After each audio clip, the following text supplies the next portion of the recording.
Buenas noches, gracias por acompañarnos. La cátedra de grabado desde la década de los 90 nos comenzamos a cuestionar la problemática que estaban viviendo muchos de nuestros alumnos y exalumnos en términos que contraían afecciones respiratorias, alergias, situaciones propias de un mal manejo de los elementos químicos y de el manejo de materiales en el taller. Entonces iniciamos también nos sumamos a un movimiento internacional, el movimiento de grabado no tóxico, que en algunos textos hasta se ha definido como al grabador que se desarrolla en el grabado no tóxico como grabador contemporáneo. Y tiene que ver con mantener la salud de los practicantes, mantener la salud ambiental y con lograr la sostenibilidad de la disciplina. El primer elemento que tuvimos que vencer fue esa manía que tenemos grabadores de aferrarnos a la tradición. Queremos hacer las cosas como las hacía Brenda, las hacía Goya o las hacía Durero. No, tuvimos que aprender que también podíamos hacer las cosas con nuevos planteamientos estéticos y podíamos arriesgar siempre y cuando pudiéramos asegurar la permanencia de la obra en el tiempo. Entonces, nos dedicamos a adaptar, además, pues la situación económica del país ahora es un poco diferente, pero en ese momento era muy difícil la consecución de materiales. Siempre buscamos tuvimos la necesidad de buscar materiales alternativos y procesos alternativos para poder desarrollar las prácticas de grabado, y la enseñanza de grabado y la práctica artística. El primer aspecto que desarrollamos fue en el área de la silografía, pensando en reducir el uso de los solventes de petróleo que a largo plazo son neurotóxicos y además contaminan las aguas hervidas. Y decidimos cambiar primero por aceite de cocina, aceite vegetal como solvente en la silografía al óleo, y por último una serie de intentos y pruebas de diferentes materiales, y también estudiando lo que se estaba trabajando en otros países, terminamos utilizando el limoneno, que es un limpiador, abrillantador de muebles, que es básicamente aceite de cáscara de cítrico mezclado con aceites minerales o con solventes menos agresivos. También desarrollamos la silografía a la acuarela, que al estilo oriental, que nos permitió también enfrentarnos a la silografía con aspectos más limpios, menos agresivos para la práctica cotidiana, y hemos encontrado, gracias a la influencia del internet y de YouTube, experiencias muy ilustradoras de lo que es realmente el grabado, por ejemplo, el grabado japonés, que por mucho tiempo se consideraba como algo imposible de alcanzar, y hemos desarrollado una práctica incluso como parte del currículum de la escuela, el uso de la silografía a la acuarela. En ese caso recomendamos siempre observar los videos que sube un artista canadiense que vive en Japón, que se llama David Bull, que son altamente instructivos en la práctica del grabado japonés. Pero en donde hemos hecho más avances, con mi participación, es en la litografía artística. Hemos acuñado, ¿cómo se hace eso aquí? Hemos acuñado el término litografía verde. La litografía verde es una litografía en donde procuramos eliminar todos los elementos tóxicos, procuramos adaptarnos a las posibilidades económicas del medio y también adaptarnos a las posibilidades técnicas del medio, porque a pesar de que la litografía se enseña aquí en la universidad desde 1976, no se han desarrollado talleres independientes por los grandes costos. Vamos a pasar por los grandes costos. La litografía es una de las técnicas más nuevas, fue inventada o descubierta por Alois Senefelder, un alemán, en 1790, y desde entonces se desarrolló como la disciplina favorita incluso de comercio. Durante el siglo XX pues ha sido la principal medio de producción comercial, y a nivel artístico se sostuvo gracias al aporte de talleres artesanales en Europa y después de 1960 al desarrollo de proyectos artísticos y comerciales en Estados Unidos. Vamos a ver aquí cómo es. Gracias. Nosotros tenemos un taller que se ha desarrollado desde, como les decía, desde mediados de la década del 70 con equipos especializados aportados por los proyectos de CAREGRAPH, que se desarrollaron entre 1976 y 1986, pero con la limitante de que solo en el taller se podía practicar la litografía. Lo primero que hicimos fue tratar de buscar sustitutos a los químicos. Reemplazamos el ácido nítrico por jugo de limón, reemplazamos la miel de abeja, que es un producto importado, la hoja arábica, que es un producto importado, lo reemplazamos por miel de abeja. Las esponjas profesionales las reemplazamos por esponjas de celulosa de uso casero, el ácido acético por vinagre. Hicimos una serie de adaptaciones para poder hacer litografía con materiales que se encuentran en el supermercado o en la ferretería y no tener que depender de importaciones de químicos ni de otras sustancias que puedan ser peligrosas. Como les digo, en los 80s no existía nada de información, era dificilísimo. Lo que se encontraba eran textos traducidos del alemán hace 20 años o del inglés hace 10 años, y ahora con internet y con las nuevas posibilidades de adquisición de textos, incluso hemos llegado a tener disponibles textos una semana antes de su salida comercial en Estados Unidos, y también hemos adquirido mucha información por internet, por YouTube, y nos hemos dedicado también a publicar documentos en el área del grabado no tóxico.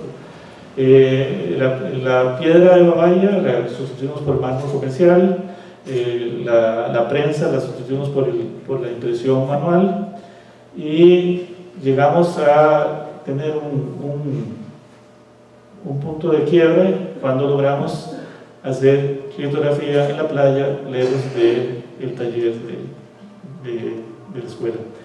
Eso con la posibilidad de transportar una piedra ligera y trabajar en sitio con los materiales caseros y imprimir a mano, que de todos modos ya Senefelder en 1790 lo hacía. Cuando no había podido perfeccionar su prensa litográfica, él imprimía con cuchara de madera. Este es el grabado que dibujé e imprimí en la playa. Estos son diferentes procesos. La primera litografía que desarrollé en esta investigación en 2012, y a partir de ahí, y con la participación de compañeros, incluso estudiantes, logramos identificar elementos importantes. Por ejemplo, ya en el medio internacional se usaba la Coca-Cola para grabar. Por medio de uno de sus compañeros determinamos que el jugo de limón tenía el mismo efecto, aunque ya se sabía que los jugos de frutas, si tienen un pH específico, pueden funcionar perfectamente para grabar la piedra. La litografía es un poco quisquillosa, depende de muchos elementos, pero hemos ido aprendiendo a leerla y a entender los procesos químicos. Esta imagen es de la primera impresión en piedra de mármol con tórculo de grabado de metal, a partir de una experiencia que invitamos de Emile Acier, que tiene el proyecto de Kitchen Lithography, que es la que usa la Coca-Cola como forma de grabado. Eso es porque la Coca-Cola tiene ácido fosfórico en su fórmula, entonces por eso sirve para grabar. Y una compañera nuestra que está aquí presente usó cerveza, no sé cómo tenía cerveza en el taller, pero usó cerveza para grabar. También la lámina de offset reciclada, podemos hacer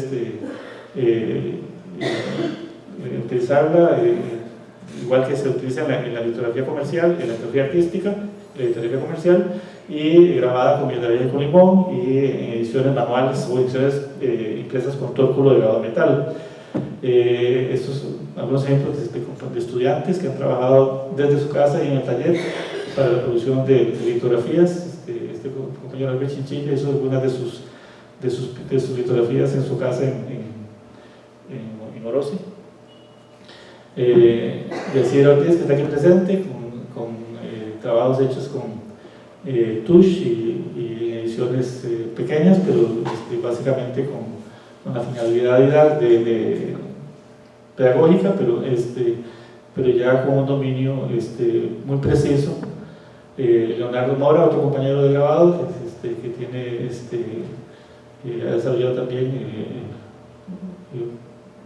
un dominio bastante claro de la técnica, y que ya, digamos, podemos hablar de que tenemos una veintena de estudiantes que son independientes en el uso de la litografía, incluso del taller, porque pueden imprimir en la casa. Y Vivian Víquez con otra serie de litografías complejas, con línea, con degradación de grises, todas grabadas con piedra vieja y con jugo de limón. Muchas gracias. Ahora pues, le pasaría la palabra al profesor Salmón para que nos hable de su experiencia.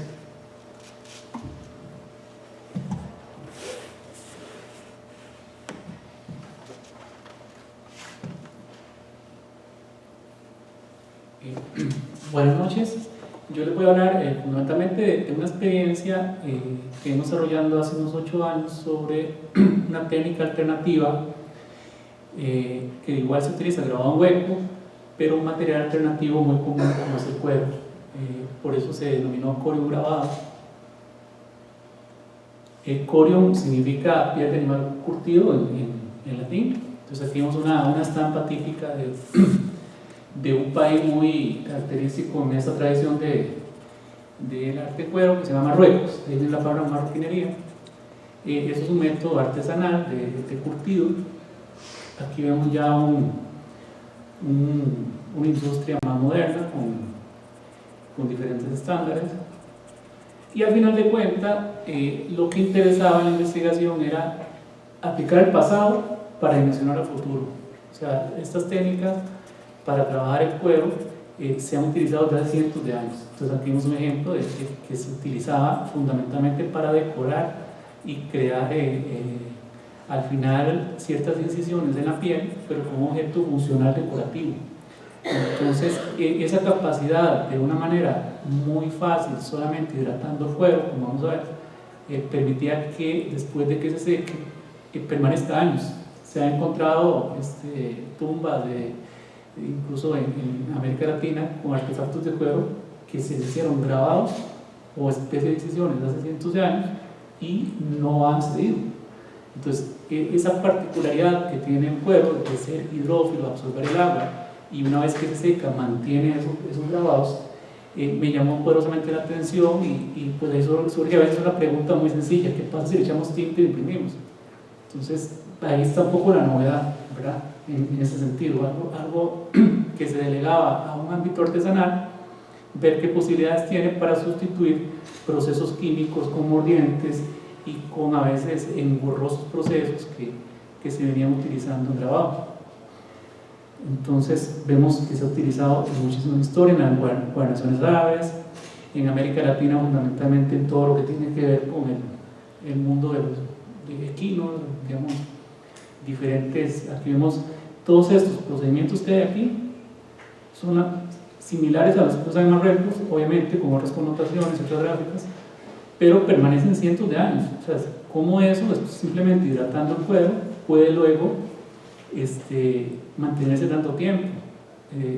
A partir de ahí empecé a ver que con herramientas sencillas, realmente al ser tan noble al hidratarse, simplemente al poder crear ciertas texturas, ciertos golpes, permitía que incluso se pudiera borrar, se pudiera en cierto modo hacer una comparación al papel, o sea que yo podía hacer un trazo y mientras no cortara el cuero, por esa particularidad de tener una capa superficial que se llama flor, entonces ahora lo vamos a ver, permitía incluso borrar, algo que yo no puedo hacer generalmente cuando estoy tallando una serigrafía, tallé una parte que no quería y ya no podía echar para atrás, ¿verdad?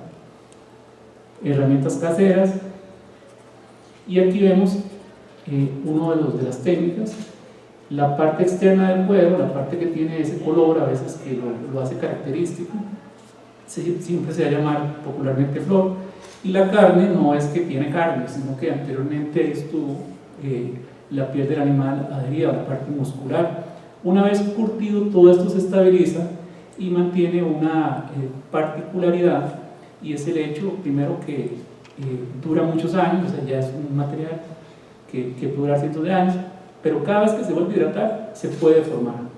Entonces podemos utilizar ese estado que lo provocamos, la humectación, para generar incisiones de la manera más fácil y accesible posible. Entonces, una vez que se crean estas incisiones, estabilizamos la plancha con unos barnices, generalmente barnices de ese tipo sellador de madera, y posteriormente todo lo que sigue es igual a imprimir o estampar cualquier otro tipo de técnica, como podría ser punta seca, agua fuerte, etc. O sea, la innovación está en el proceso de la plancha, de la creación de la plancha de una manera más accesible, barata, fácil, lo puedo cortar con tijeras, lo puedo también planificar que la misma textura del cuero, como ustedes pueden ver, no hay blancos totales, como puede haber en una agua fuerte, o sea, las mismas texturas, y el poro del cuero da un valor, por así decirlo, conceptual, puesto que un animal que a un momento estuvo vivo otorga otra vida o otra dimensión dentro de la obra. Luego hay momentos donde se puede cortar y generar líneas muchísimo más fuertes. Todas las diferentes variables que hacemos en grabado en hueco son aplicables. Por ejemplo, aquí el método de viscosidad, una tinta suave, diluida, se le aplica con un rodillo a la tinta que anteriormente ya fue más dura, y hacemos separación de colores. A través de los troqueles, que un troquel no es más que un metal con una especie de textura que yo a propósito genere, puedo humectar y generar motivos modulares o seriales para que abarquen fondos o diferentes texturas. Algunos de estos son herramientas que ya me venden para cuero y lo puedo incorporar a la obra. Tiene un nivel de inocuidad absoluto, puesto que simplemente herramientas, agua, una esponja, y luego la matriz se estabiliza por detrás con cola blanca para madera y por delante con un sellador que puede ser al agua o sellador al solvente. Esta otra técnica permite generar en una flor, mediante un soporte suave abajo, líneas más del tipo claroscuro o sombras un poco grabadas. Lo podemos ver aquí. Luego podremos utilizar también ciertas flores de cuero que se venden, que son sumamente delgadas, y generar una especie de collage en cartón, luego laminarla y transferir toda esa textura a la plancha.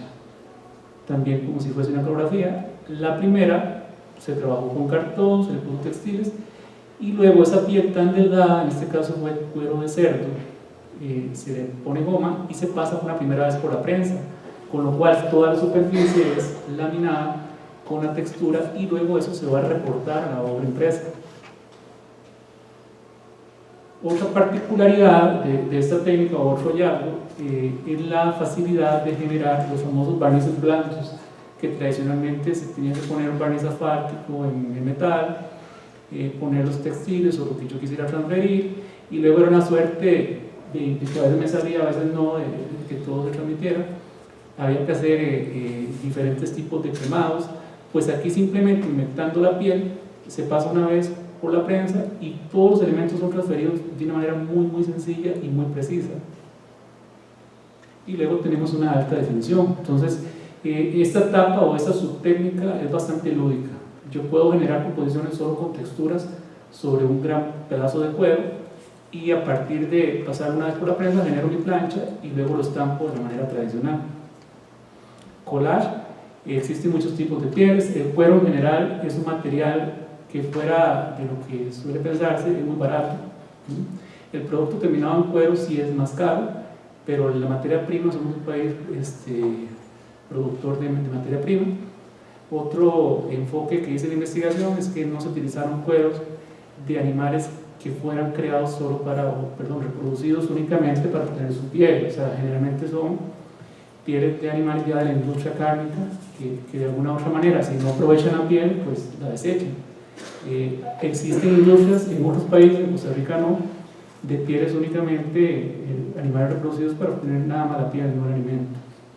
Aquí vemos cómo las diferentes pieles, cada una transmite un diferente tipo de grano o de porosidad y aporta un poco de conceptualidad a la misma obra.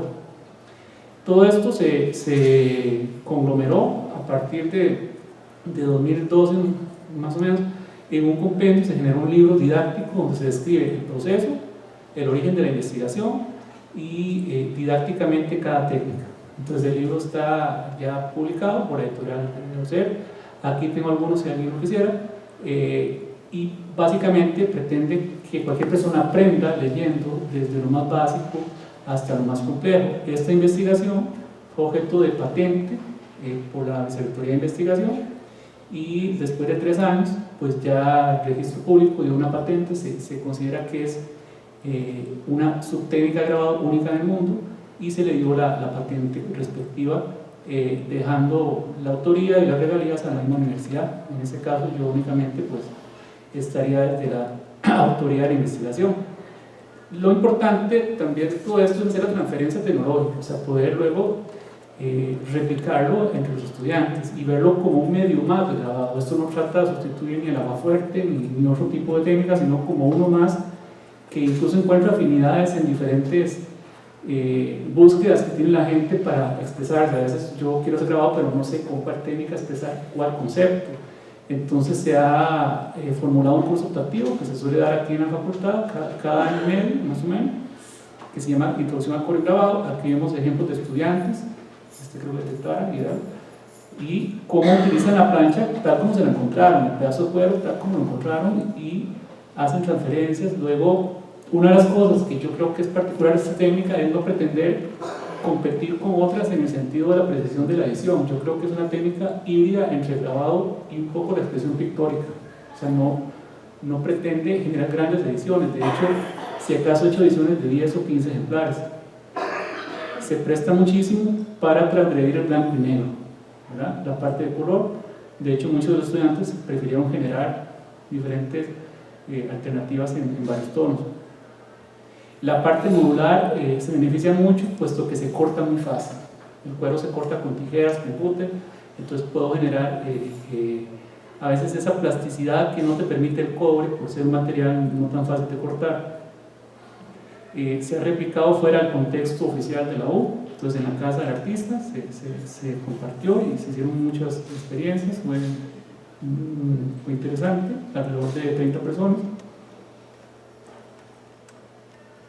Luego en Nicaragua, en Granada, en la Casa de los Tres Mundos, es un centro cultural que tiene un taller muy bueno de grabado litográfico y grabado en hueco, que patrocinado desde un principio por el gobierno de Austria, y es un taller de acceso público y gratuito a muchos grabadores de la zona entre Managua y Granada. Entonces fue una experiencia también como de unas 35 personas, y utilizando cueros locales también. Recientemente, el año pasado, se replicó también un taller de una semana en la Facultad de Arte de la Universidad de Guanajuato, México, alrededor de 35 personas también, y pues fue muy exitoso. Curiosamente, esta zona, yo lo ignoraba, pues es productora de cuero. León y Guanajuato son super productores de cuero, y utilizamos también piezas que ellos trajeron. Tienen un taller extraordinario y les interesa muchísimo. Ellos hicieron una primera visita, gestionada incluso por estudiantes de aquí del taller de grabado. Luego se les compartió la investigación y aquí se ven un poco los resultados. El último trabajo fue modular, un trabajo formato grande donde cada quien pues hacía su casa y se generaron varias obras a pliego entero. Pues por lo demás es una investigación que sigue abierta, y la idea es seguirlo compartiendo experiencias didácticas en otros contextos. Pues de mi parte eso sería. Muchas gracias. Ahora los dejo con la profesora Yura.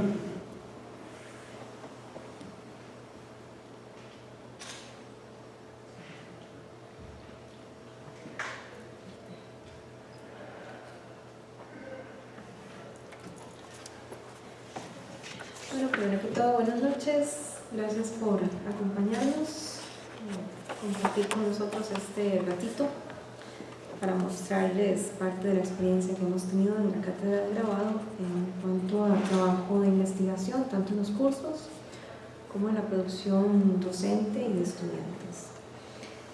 Yo les voy a presentar algunas de las experiencias que he tenido haciendo investigación, materiales, técnicas, procedimientos alternativos. Son investigación que hago para mi producción personal y que después transfiero a los talleres en los que estoy a cargo en la especialidad, o por lo menos que he tenido oportunidad de presentar.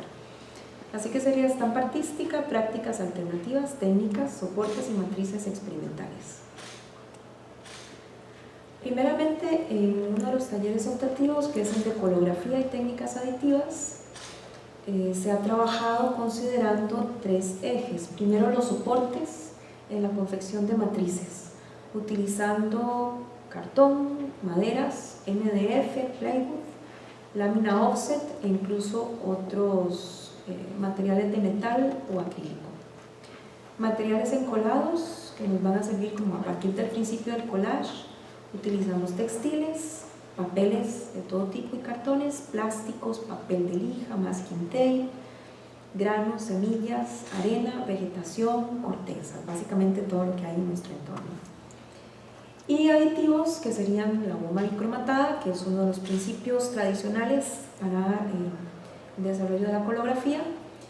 Asimismo, pegamentos, silicones, masilla, gesso y selladores acrílicos, entre otros materiales. En realidad siempre exploramos diferentes posibilidades en este taller. Una matriz como esta, que es absolutamente experimental, tiene de base para la matriz un cartón y se aplicaron en orden de arriba hacia abajo un sellador de silicón, que es este que está acá en el extremo, en este borde. Es un tipo de espumilla expansiva.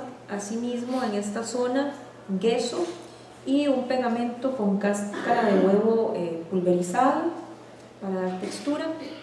Después, en esta zona, arroz encolado, se utiliza cola para madera principalmente. Ahora hay además varios tipos de colas para madera, para interiores y exteriores, que tienen mayor dureza y resistencia. Y en la parte de abajo, algo más convencional, que es un cartón o el mismo cartón con una capa fina de pegamento para sellar ligeramente, y el cartón decapado en esta silueta, que permite una impresión o más bien una mayor captura de tinta, y por lo tanto se generan distintas escalas de grises. Entonces, solamente en esta matriz ahí vemos varias posibilidades. Aquí en esta otra tenemos también la matriz hecha con cartón y después materiales encolados con cola para madera, papel de servilleta, material textil y papel de pergamino. Entonces, con estos modelados sobre el cartón, utilizando la cola para madera, se pueden generar texturas y diferentes tipos de figuraciones y posibilidades también en cuanto a escalas tonales. En este caso es una matriz de plywood. Se le ha aplicado masilla, sellador acrílico mate, un sellador de cola para madera y un sellador acrílico con acabado brillante para cerrar esa superficie. En este otro caso es matriz de cartón y la tradicional goma bicromatada, que se puede aplicar ya sea con paletilla, con pincel o con un aplicador como los de salsas, y entonces con eso se puede dibujar perfectamente. La matriz también se puede cortar para generar más complejidad en el diseño. Esta es otra iniciativa también en este taller, la matriz de cartón Tetrabric, que lo descubrí con un contacto en Chile, que ahí comenzaron la experiencia y se pueden lograr cosas muy interesantes.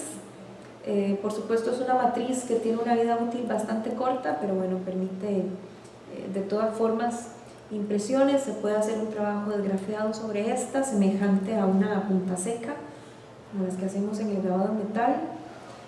También se pueden incorporar otros elementos con relieve para generar presión y después dejar ahí la huella, y por último se va a imprimir. Una matriz de cartón utilizando un collage seriado de textiles, y estos que son trabajos de estudiantes, que también yo suelo llevar una serie de propuestas y los estudiantes aportan haciendo investigación y llevándolo a otros niveles, acá en este caso con lija, otro tipo de textiles, pegamentos y otros materiales modelados como la masilla o el yeso. En el taller de grabado contemporáneo la propuesta es realmente transgredir de alguna manera las técnicas, las impresiones que suelen ser convencionales, porque trabajamos en tirajes que tienen que ser uniformes.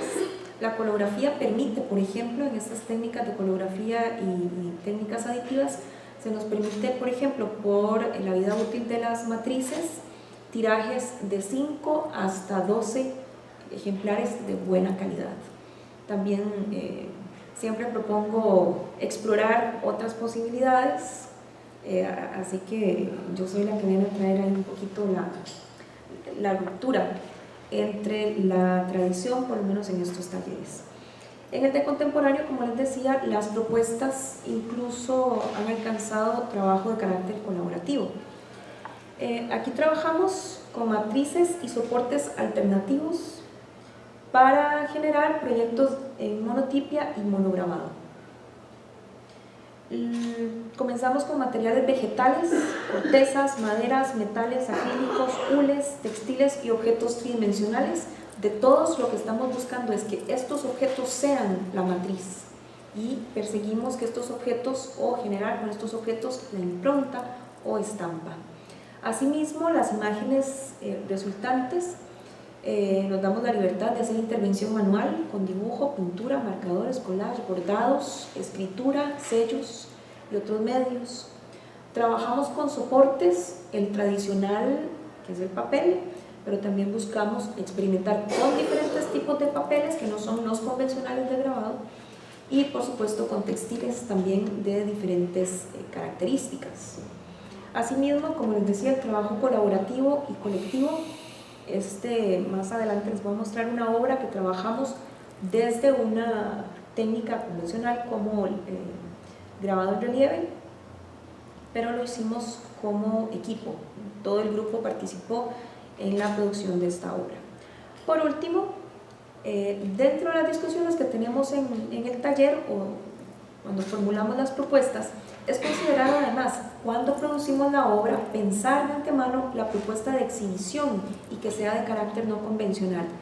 Se trata, por ejemplo, de considerar los montajes que implique la intervención espacial, que implique librarse de alguna manera del enmarcado, trabajar gran formato, especialmente por el tema de intervenir el espacio. Podría alcanzar incluso para hacerse trabajo de instalación, si fuera el caso.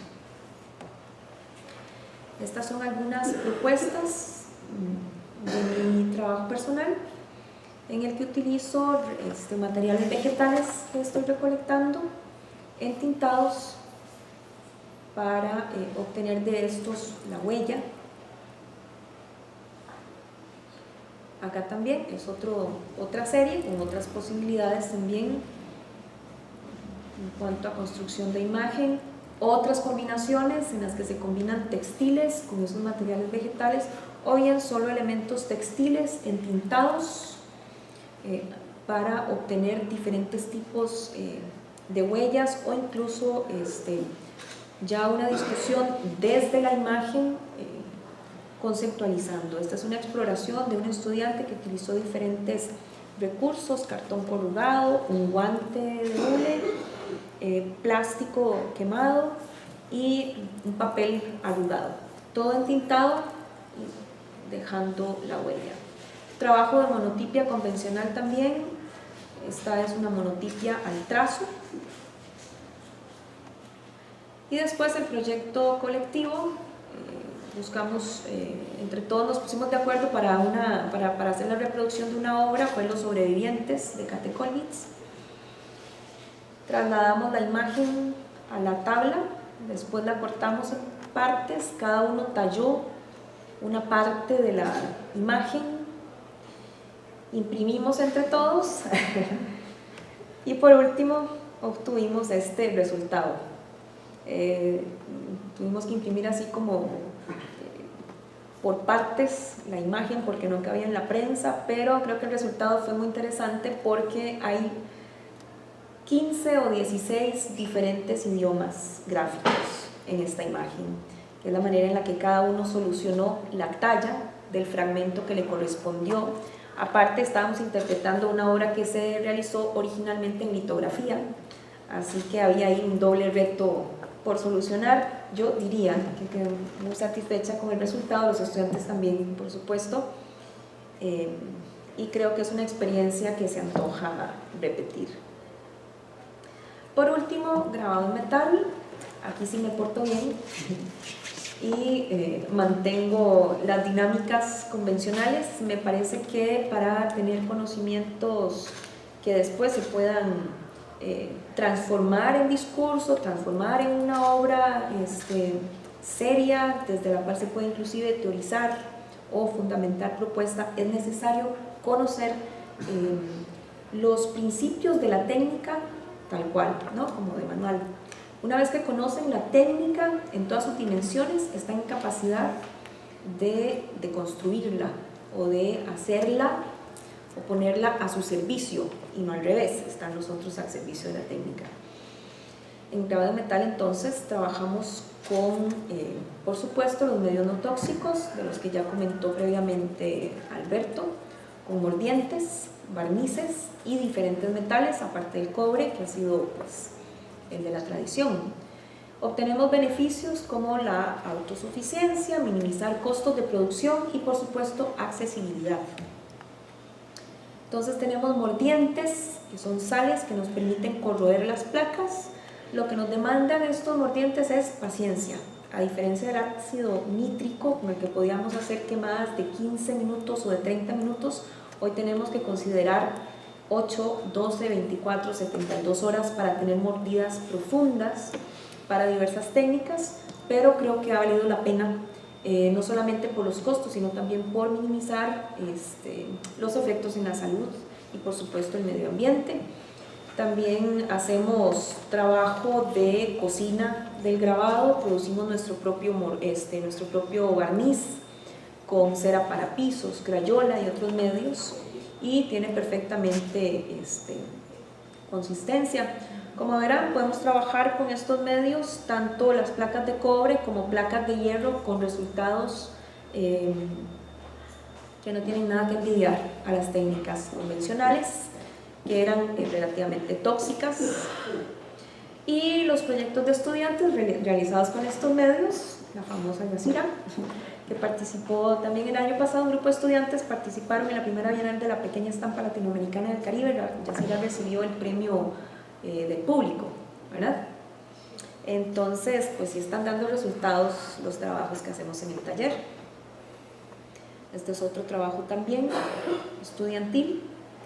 Y bueno, me parece que en síntesis hemos logrado, a través de tanto la exploración, las posibilidades experimentales, no solamente mantenernos dentro de la línea tradicional, respetando las convenciones de nuestras técnicas, sino también que hemos podido salir a explorar y trabajar con otros materiales y otras posibilidades también para transgredir técnicas y el escenario artístico, por lo menos desde la estampa.